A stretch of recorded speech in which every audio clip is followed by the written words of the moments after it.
I forgot to put this in the video, but like I have a Patreon now. You got memberships, you know, you could follow too.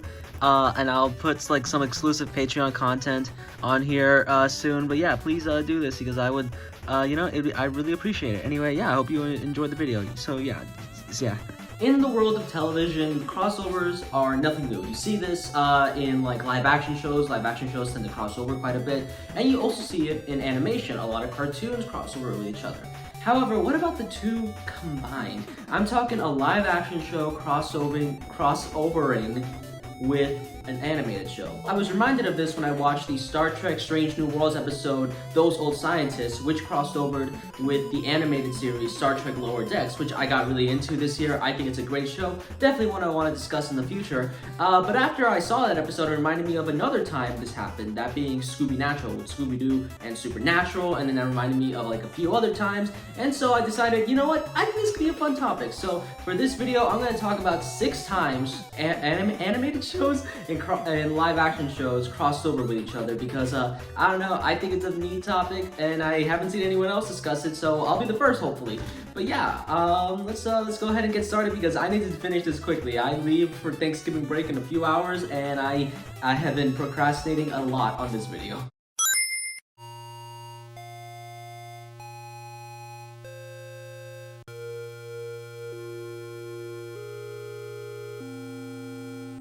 Season 2, Episode 7 of Strange New Worlds, Those Old Scientists. I thought it only made sense to talk about this episode first because it was the thing that led to me wanting to do this video. But yeah, this episode is a crossover between Strange New Worlds and Lower Decks, both Star Trek shows on Paramount Plus. That Lower Decks especially, I really like. It made me a bigger Star Trek fan, and it's something that I really want to talk about in the future. Strange New Worlds, however, I wasn't too familiar with it at the time. I had seen Lower Decks first, and then when I heard about this crossover, I was just like, do I need to watch all of, like, Strange New Worlds to understand this episode? But it turns out I think it is mostly understandable without having seen Strange New Worlds, except for like maybe a few references here and there, but I was able to understand it. And after I watched the episode, I actually felt intrigued to watch the show, so I watched a few episodes of the first season. I think it's pretty good so far.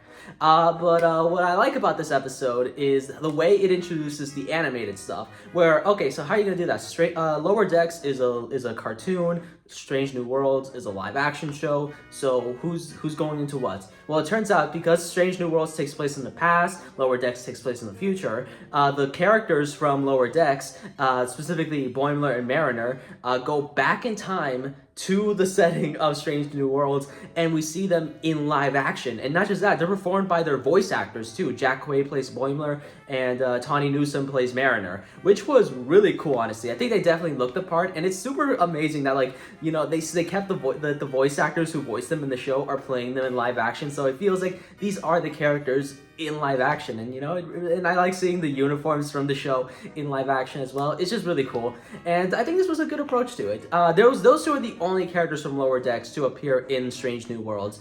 So no Tendi and no you know, Ransom. No one else. Why didn't I mention Rutherford? He would have made more sense to mention. But like, yeah. But still, I think if any characters had to show up in the Strange New World setting, it would have to be like those two, because they're like the main characters, like the main characters. Interesting thing about this episode, though, is that it made me realize that Star Trek Lower Decks is canon to the world of Star Trek.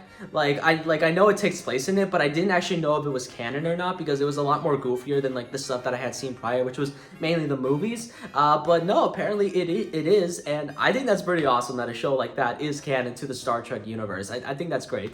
And like I said, I love Lower Decks, so yeah. Another thing though about this episode that kind of took me out of it, before I get into like the actual plot, is just that this is supposed to take place before the original series with Kirk and everything, you know, William Shatner.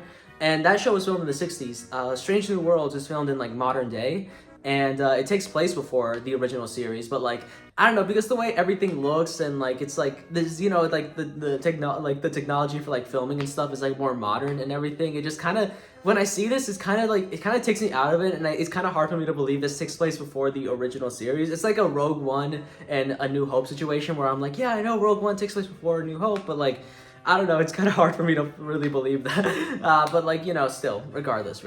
But like I said before, the plot of this episode is about Mariner and Boimler, played by their voice actors, go to the world of like Strange New Worlds after finding this portal, and they're sent back in time, and they have to figure out how to get back. And at the same time, the characters of Captain Pike and Spock and Uhura and like some of the other characters, I'm sorry, I forgot their names, you know, they like are trying to deal with like this like whole ordeal with the Orions, and so they got to deal with both things. It's quite a bit, honestly, and you get some really fun interactions with the Lower Decks characters and the Strange New World characters. It's especially fun really seeing how much Boimler and Mariner kind of geek out over like seeing the Starfleet's past, you know, right? Captain Pike and Spock and Uhura, and you know, they're like they're geeking out. They're like basically like if Star Trek fans went into the world of Star Trek, you know, right? And I think that's pretty cool. I like that. I believe this episode is canon to the events of the show, which of Strange New Worlds, I mean, which I think is pretty cool that this crossover is still canon, going to the whole like Lower Decks, you know, is canon to the Star Trek universe as a whole, which is something that I really love. It does mean though that, like I said earlier, that like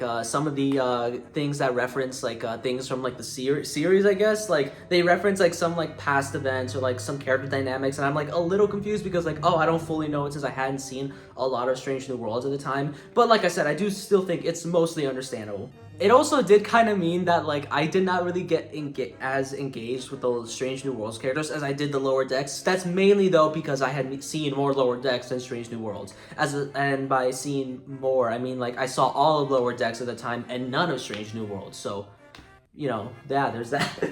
Something though that I do wish we saw in the episode was like the other characters from Lower Decks, mainly because I really liked them, specifically Rutherford and Tendi, especially Tendi, because a big thing about this episode is like the sort of prejudices that are still kind of lingering, you know, from the past and in the future about like Orions, the, you know, the alien race that Tendi is, and that's kind of like, you know, talked about a little bit here, where like you know, Boimler kind of didn't assume that like her story that like Orions founded the gate that they're looking at, and then, you know, that offended her, and then they went back to the past and they saw like how, you know, there's still like that, there was that prejudice towards Orions at the time, and they were all like, you know, we can't trust them, and then Boyne was like, no, please, they, you know, they you know, right, they're not all bad, you know, or something like that. And I just feel like it would have made sense if they brought an Orion character with them, specifically Tendi. But I sort of understand why, because it was probably like, you know, they would have she's Orions are green, so like if they did bring Noelle Wells, the voice actress for Tendi in the show, they would have to like do that, and you know, that'd probably be extra money. I don't know, and you know, conflicting schedules and whatnot, because a lot of these actors I'm sure are busy. But like still, I think that would have been nice. But as it is, I think seeing Mariner and Boimler in this episode is really great. I love seeing just like those goofy characters interact with these more, somewhat more serious characters. They can be goofy sometimes. And I did like that at the end we saw like what the Strange New World characters will look like in the Lower Deck style after they, I guess, get like, you know, they drink some like weird alien alcohol or whatever. I think this is a good episode. I thought it was a lot of fun. It made me want to watch Strange New Worlds, and it was really fun seeing what the Lower Decks characters would be like in a live action setting. And again, Jack Quaid and Tawny Newsome were amazing as their characters in live action. And yeah, this was really fun. Yeah, thumbs up. Great episode. Supernatural, Season 13, Episode 16, Scooby-Natural. This is a crossover with the long-running animated franchise Scooby-Doo, a franchise that I really love. In fact, I did a video on the live-action movies from the 2000s literally last month, so go check that one out. But like, yeah, I think this episode was really good. In fact, I actually had seen it quite prior. I remember I saw it like when it hit Netflix that season of the show, and I had seen nothing of Supernatural before, but I heard the premise and I thought, yeah, that could be good. And I did enjoy it. Apparently Supernatural is a show about like these two guys, Sam and Dean, and they solve supernatural stuff every week, I guess. I don't know, I hadn't seen it. Is it good? Let me know. But from what I can gather, it's also an episodic show, I think. I could be wrong. If I am, let me know. But like this episode, I think was mostly understandable, you know, even if you hadn't seen Supernatural. Like me. In this episode, Dean and Sam get a free TV from this guy they helped, and they're like, you know, they're watching TV, but then they get sucked into the TV, and they end up in the world of Scooby-Doo, so now they're animated. That's right, they go into the animated world, and we see animated versions of Dean and Sam, and not just that, they actually go to like an actual episode of the show. Specifically, A Night of Fright is a Delight, which I think was really cool. That's a fun detail. And so we see them like go through this episode, but things start to get weird. We see things that don't normally happen in a Scooby-Doo story, especially not that original show. We see things like death and some things that wouldn't normally affect the Scooby Gang, like pain, actually do. And Shaggy breaks his arm, and supernatural stuff starts happening. Hey, there's like a show. And so they have to figure out what's going on and, of course, get out of the TV. While this is happening, Dean is just having the time of his life. He's a big Scooby-Doo fan, and so he just, is going along with it. He loves hanging out with Shaggy and Scooby, and he, hits on Daphne pretty often. He's, pretty jealous of Fred, too. He just thinks he's, a total tool. But, Daphne loves him, and it's, so Dean is just, super upset about that. It's honestly pretty fun. Dean basically acts like a Scooby-Doo fan going into the world of Scooby-Doo. This episode is done in the usual Scooby-Doo style you see in a lot of the animated direct-to-DVD movies that still come out now, or at least at the time. What I think would have made this episode really more authentic to Scooby-Doo is if they actually animated with the style that was done back in the 70s or the 60s when this episode came out. With the limited animation and just have it 4x3. I think that would have been great. But I can sort of understand why they probably did that. That probably would have been extra work, and it probably would have been easier if they just if the Scooby-Doo animators probably just animated in the style they normally do, because I'm assuming they got the people who animated for the regular Scooby-Doo projects to animate this. But there's still a lot of fun stuff in this episode. I think there's a lot of funny jokes. I liked Sam and Dean, and I also kind of like the little romance that Velma has with Sam, where she clearly has a crush on him. Right? But she kind of hides it for a bit. That's fun. That's cute, and it is pretty interesting seeing the Scooby characters have that realization that supernatural stuff is real, because this is from that original Where Are You Scooby-Doo show where the supernatural stuff wasn't real. And so we see them, their worldviews just kind of break, and they're right? It's honestly pretty crazy. It's an interesting idea.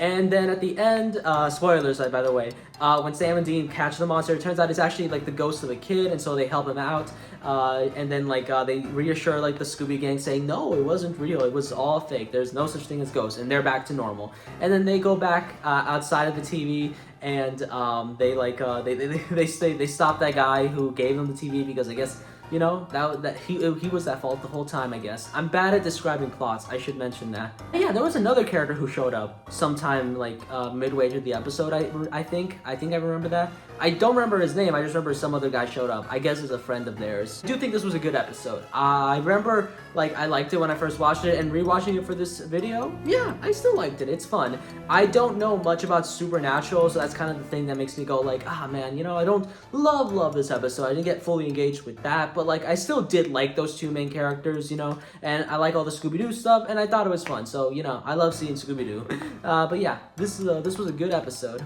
I already said that for them. But don't just take my word for it. Instead, why don't we go ahead and talk to someone else who's a big Scooby-Doo fan and ask them what they think about this episode. Specifically, let's go on to everyone's favorite character.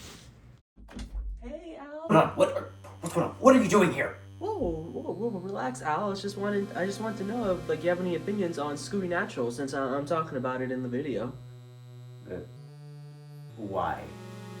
You've never come up and talked to me before. I haven't? No, not to my knowledge. It was pretty brief, honestly. Something's not right here. Oh yeah, I guess you're usually the one who comes up to me and talks to me and usually interrupts me during videos, but yeah, I guess you're right. This is the first time I ever just come up to you. Yeah, this is very strange and new territory for me. Even for me being here.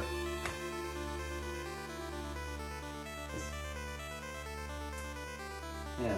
Well, I just thought since you were in the previous video, which was a Scooby-Doo related video, and we had the whole to be continued thing, I thought we'd follow it up, and then you talk about this episode right here, No, I get it. I just didn't expect you to come up to me before about this. Also, I might have forgotten about that. I am a very busy guy. Okay, that's fine. I'm sorry for bothering you. It's okay. You sure you don't want me to say anything right now? I could say something about funerals. There's that.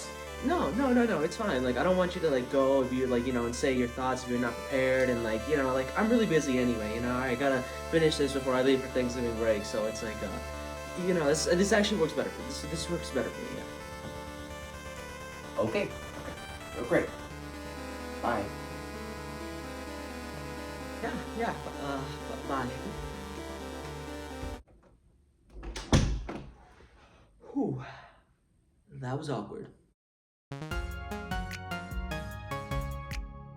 Simpsons Season 8, Episode 10, The Springfield Files. In this one, the Simpsons crossover with The X-Files. The X-Files was a show on Fox about these two FBI agents who also deal with supernatural stuff, or more of the paranormal stuff? I think so.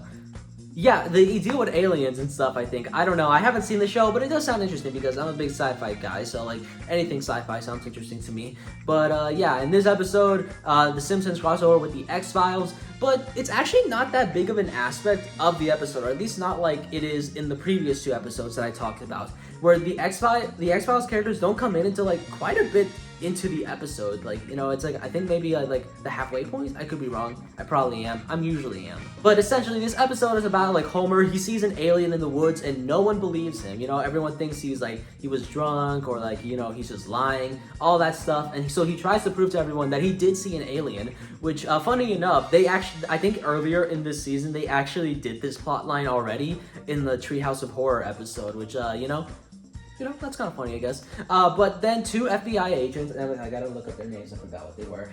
Fox Mulder and Dana Scully, they believe him, and so they try to, like, figure out what he knows and where he saw the alien, try to find it. But things don't go that well, and they don't find it. But then, when all hope seems lost, Bart actually believes in Homer, which I thought was really sweet. And so they try to find the alien, and they do get proof. And then everyone in town sees the alien, but it turns out the alien is not an alien. It's actually Mr. Burns after, like, he's put, like, on some medication, or, like, I don't know, he just has some sort of surgery, and he just acts weird, and he starts glowing. It's like a whole thing. I don't know how to describe it, but it's very funny. I'll say that. So watch the episode. Trust me, the episode is funny. This is like an early Simpson episode. So, season 8, which I think is a great season. So the jokes are, of course, really funny. So it's like a weapon of comedy. Just throws joke after joke after joke at you. And there's a lot of ones that I really like in this one. Like, for example, when, like, Mo asks, like, the FBI agents, like, who they are, and they say they're FBI agents, and then he like runs to the back to get rid of his, like, illegal panda. I guess that's hilarious. Or like, when, like, they're doing the lie detector test on Homer, and then they ask him, like, all right, so do you understand? And he says yes, and then the lie detector machine like blows up. That's hilarious. Man, there's, like, a lot of jokes that I think are really funny, and there's other elements that I do really like about the episode. Like I said earlier, I think when Bart believes Homer about his story about the alien, and I think that's a really sweet moment. And then they actually try to find the alien together. It's like a nice, like, Homer and Bart bonding moment, which I do like. I think it's good. And seeing the X-Files characters interact with Homer, I think are fun. And Leonard Nimoy also guest stars in this episode as, like, a host for the episode, and that's really great. And then at the end, or like near the end, where he's saying, all right, thanks for watching, and then they go, like, sir, we still have, like, 7 minutes left.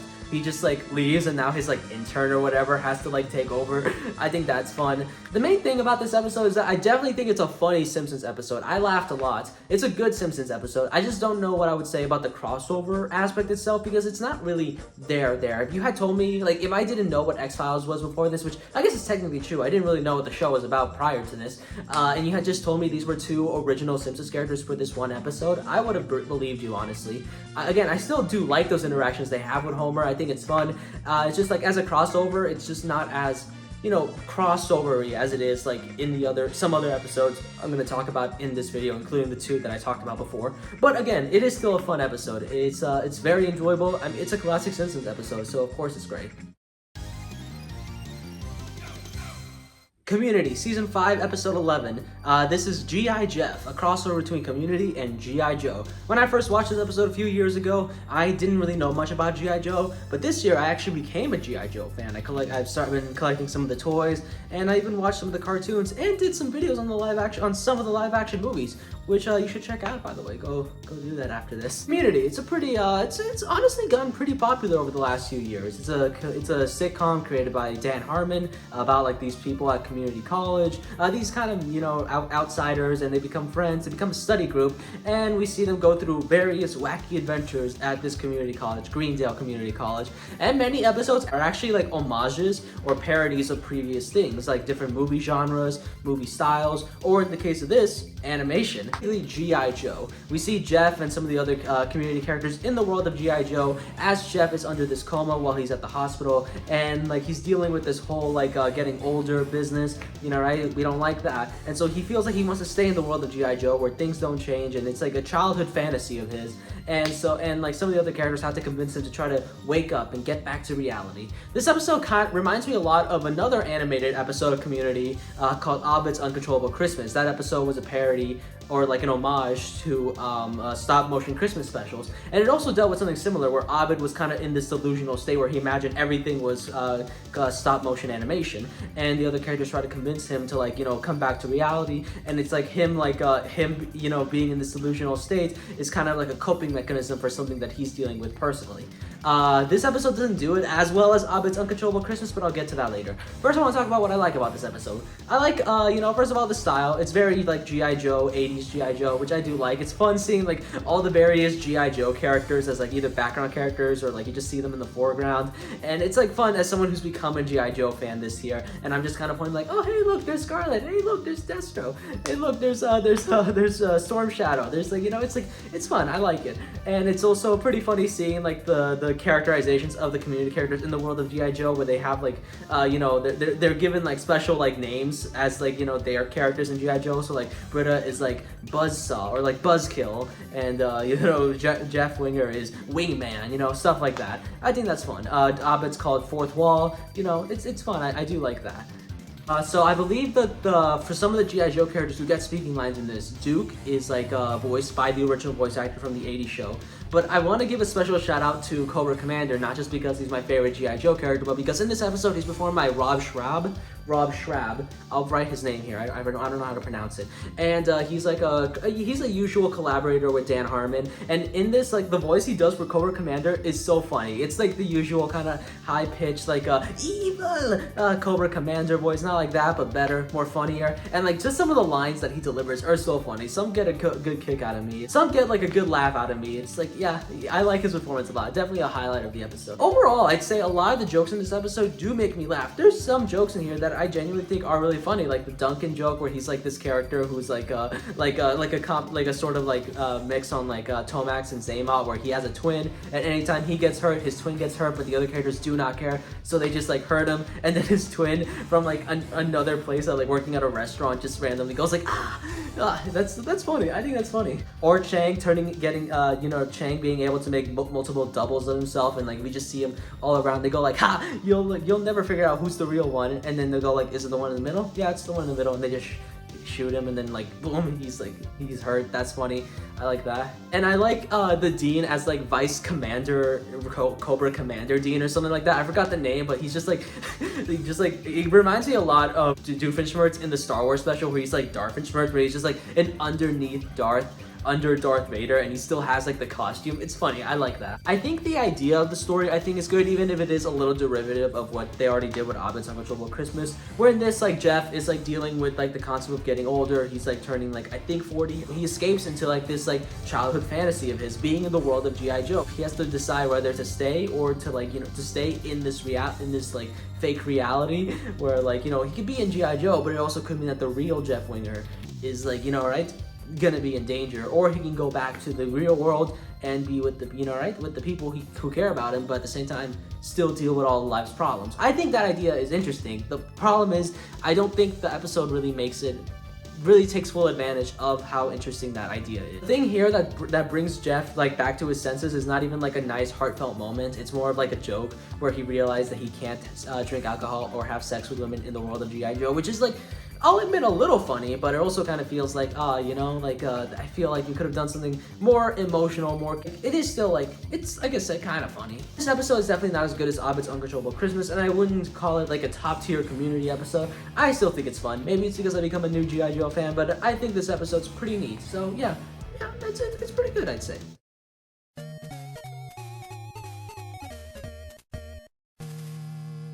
Sorry about the lighting looking different. I had to film this part at a different time of day. But yeah, there's that. So sorry about that. Okay, so this is Big Mouth Season 3, Episode 10, Disclosure the Movie, the Musical. It is a crossover between Big Mouth and Queer Eye. Big Mouth is a show about kids going through puberty. It's an animated series on Netflix about kids going through puberty, created by Nick Kroll, and these kids have the help from their hormone monsters, like an embodiment of all their hormones. And there's also monsters or other types of feelings and things like that. And it has gone, not a lot of love, because it is, for the most part, not really that good. I'm someone who has seen this show. I remember I was really into it in middle school when I was first getting into adult animated series, and I have seen all of it, and now, as I'm older, I can say I do not like it, but I think it has its moments. Like, funny people do work on it. There's some jokes that get some, good chuckles out of me. There's some interesting ideas. But as a whole, I do think it's a bit too raunchy for my liking, and I don't know. I don't like it. And it could be, it's a pretty bad show. Queer Eye, from the information that I can gather, is a live-action series, obviously. And it's like a reality show about, these 5 guys who help people out with their problems, that kind of stuff. I've been saying that a lot for quite a few of these live-action shows that, oh, I don't know much about,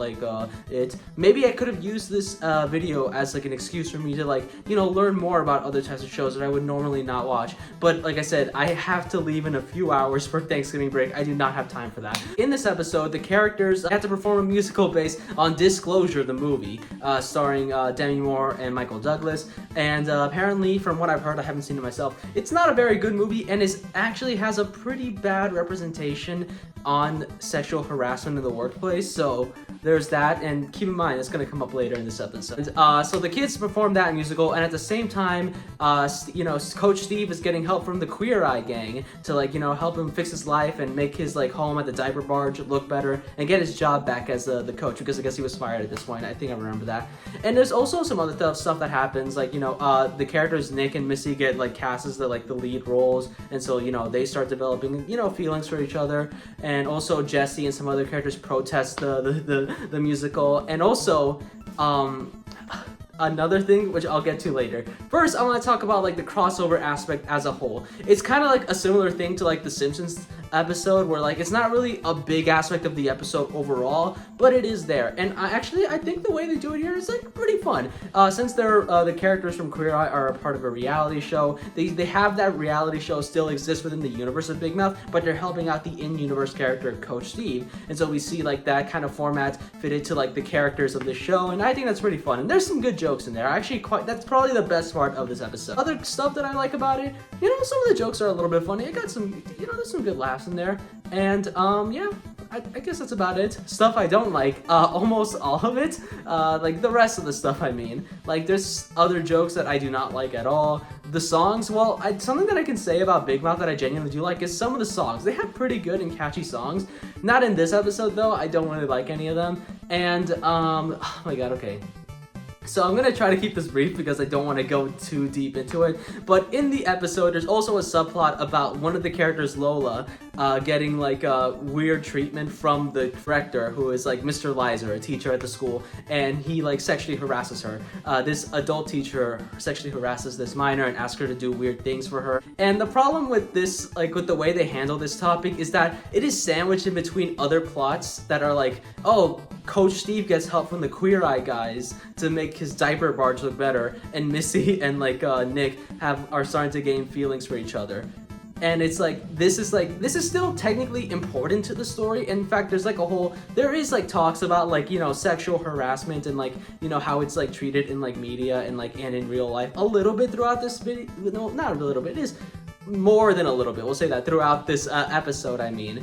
But at the same time, like I said, the way it's this kind of sandwich in there, it just kind of makes it feel like not the best way to talk about this topic. It's not the worst, talk about sexual harassment that I've seen in a piece of media that might be something else, maybe that one Family Guy episode where Peter Griffin gets sexually harassed by his boss, but it's still not that great. Anyway, I'm gonna not go too deep into it. I'm sure there'll be people who are way better at talking about this kind of stuff than me, but yeah, I do not like that. The Queer Eye stuff though is pretty good. So overall, the episode, no, I don't really like it. It's pretty bad, but the Queer Eye stuff was at least pretty good. So yeah, there's that.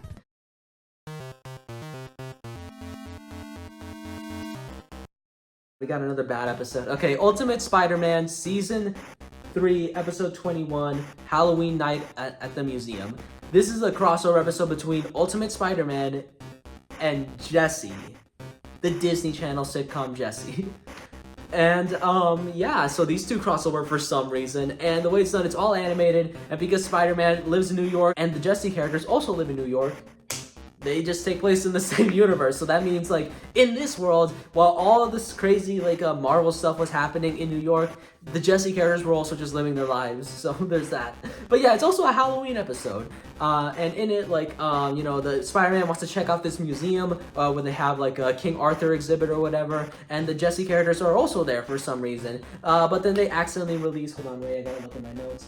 They accidentally release Morgan Le Fay from the King Arthur stories, and like she wants to wreak havoc on the world, but they gotta stop her, and so she brings like some of the things in the museum to life, and Spider-Man and the Jessie characters, like I said, have to stop her.